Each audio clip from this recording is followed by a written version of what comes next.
Las condiciones de la búsqueda de hegemonía, ¿no?, del líder de turno, sea progresista, de derecha, de izquierda, más allá de sus ideologías en sí, creo que condiciona mucho las acciones que toma, ¿no? En el caso que nos comenta don Walter en Tarija, desde la asunción del nuevo gobernador electo, creo que intenta posicionar lo que es un proyecto de poder, ¿no? Un proyecto hegemónico. Así como desde el nivel nacional el presidente tiene su proyecto hegemónico, con el instrumento político por la soberanía de los pueblos, con su mismo liderazgo. En el nivel departamental creo que se está queriendo actuar de manera similar, ¿no? Eliminar algunas políticas anteriores, modificarlas, otras, quitar algunas subvenciones o ayudas a algunos sectores en específico y en este sentido restarles poder, ¿no? Es algo aún que lo vamos a ir viendo en el tiempo seguramente. En una de esas mi análisis está alejado de lo que está pasando o no, pero desde la visión de la hegemonía, doctor Concheiro, ¿cómo es que se están articulando los grupos menos favorecidos en Latinoamérica? ¿Cómo se están intentando defender de lo que está ocurriendo con la reestructuración de la derecha en Latinoamérica? Lo singular es que se había logrado construir la hegemonía, tiene un referente en lo que es la legalidad y en la legitimidad. Y estos gobiernos, en general, que han querido Macri en concreto y ahora el golpe en Brasil, pero quizá yo no tengo los suficientes elementos, he de ser sincero, en esto que hablan ustedes aquí del gobernador, pero me suena porque sí sé que está transgrediendo la ley. Está yendo en contra de las leyes y entonces no se construye hegemonía por ese camino, sino se construye la paciencia de crear una constituyente o de transformar las leyes, no la han tenido. Gobiernan bajo decreto y gobernar bajo decreto es no hegemonía sino dominio. Y entonces ya que usaste, y me encanta que hayas usado estos términos, estamos hablando de gobiernos que ya no se recubren de hegemonía, sino solamente de dominio.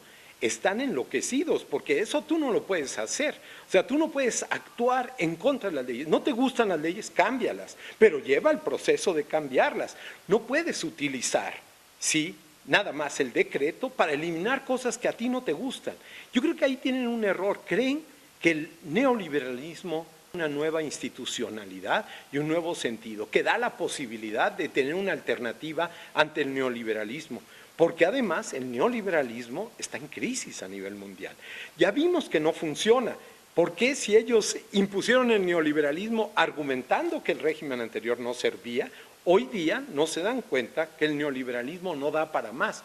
Porque lo único que genera es una sociedad polarizada, mercados segmentados, ¿sí?, y en la peor de las distribuciones que existen en términos de los recursos fueron las que generaron el neoliberalismo. No nos olvidemos que hace 30 años este continente fue la casa del neoliberalismo, fue el experimento del neoliberalismo y hoy día este es el continente, desde mi punto de vista, ya veremos en los próximos años, porque esto no ha terminado, hasta que termina, como dice el dicho, pero tendrá que ser la tumba del neoliberalismo, porque no funciona además económicamente. Estamos a la puerta de una crisis económica sin precedentes.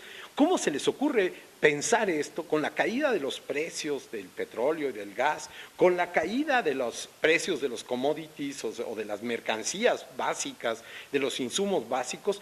¿Cómo se les ocurre dar un giro de timón que genera más desigualdad? O querer hacer eso es realmente actuar desde la prepotencia, desde el sentido colonial que invade estas mentes, como la de Macri. Macri es de un racismo y además de un descaro, porque acaba de salir todos sus negocios en Panamá. ¿Y ahora qué? Ah, no le importa, él puede irse a un paraíso fiscal, romper la ley, eso es lo que yo quiero argumentar, y hasta si quieres en corto. El asunto es que no puedes romper con la ley, no te puedes meter en eso y hablar a nombre de un proyecto abstracto. Eso se la pudo creer mucha gente con la política del miedo de los años 70 y 80.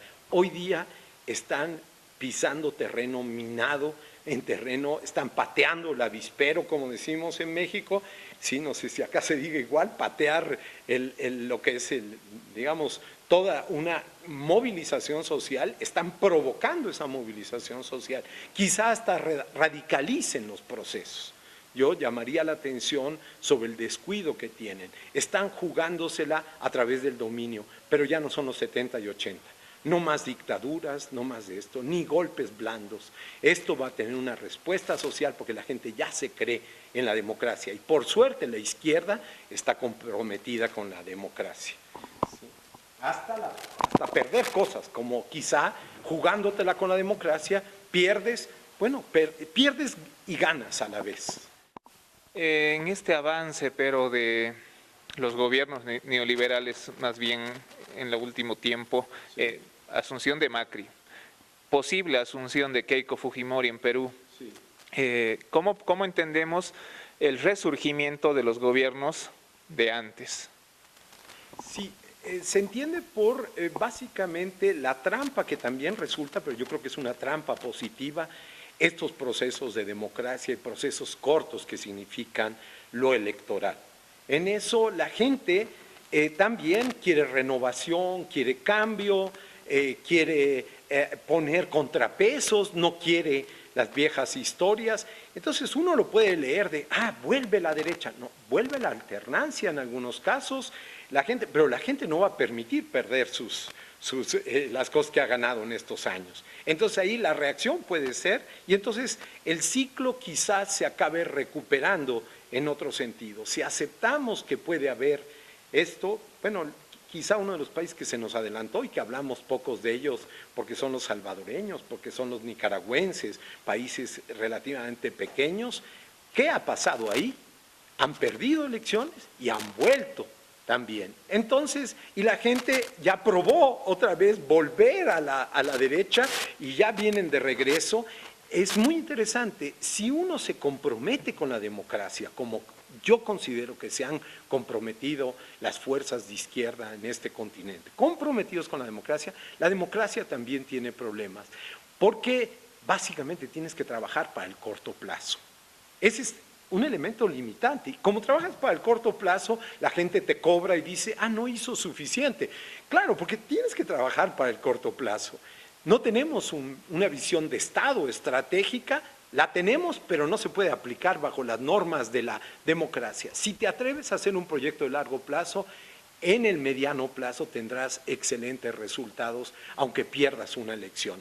A mí no me parece mal, o así, se acabó el mundo porque Evo ahora no logró muy cerca de la mitad de los votos, pero a mí no me parece mal. Creo que la actitud tiene que ser construir más y además saber que está aquí, de aquí a unos años más, y que tiene que hacer mucho trabajo por los bolivianos. Esa es una actitud democrática.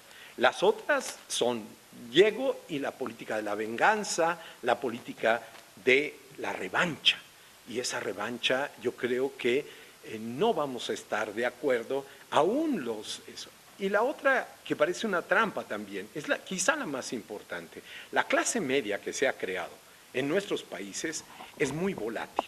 La clase media en Brasil, que la crearon Lula y Dilma, esa clase media inmediatamente cuando no ve que le va a ir muy bien como quisiera, es súper volátil, porque quiere más de lo suyo. Cuando se dé cuenta que en el modelo de estos golpistas ellos no tienen lugar, ya los veremos ahora con una capacidad de beligerancia mucho mayor, ¿sí? Ya los vimos reaccionar frente al Mundial de Fútbol, ya los veremos reaccionar en términos de las Olimpiadas y todo esto, porque además estamos en una coyuntura mundial para Brasil.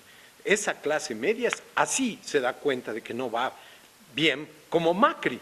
Macri ha logrado otra vez unificar a la gente más volátil y como veleta que cambia de un lado a otro, ya puso a la clase media en contra de él mismo porque ya se dio cuenta que la alternancia hacia Macri no fue lo mejor, pero querían poner a prueba también al modelo Kirchner, ¿sí? Y lo ponen a prueba. A mí no me parece mal. ¿sí? Creo que entonces no está dicho todo, ahí no hay que sentirse derrotistas, y llegaste al gobierno, no es llegar al poder. El poder, como dices tú, es hegemonía, es generación de consensos, y estos consensos hoy día incluyen la volatilidad electoral. Bienvenida si fue el camino que escogimos, porque por lo menos nos aleja del horror aquí en este país de los 70, 80, de los golpes de Estado, en Argentina igual y de los horrores de allá, ¿sí? Nos aleja de eso. Hay que apostar a la democracia tiene limitaciones, pero creo que puede ser mucho más profunda. Perdón por alargarme, pero quería dar la idea así completa.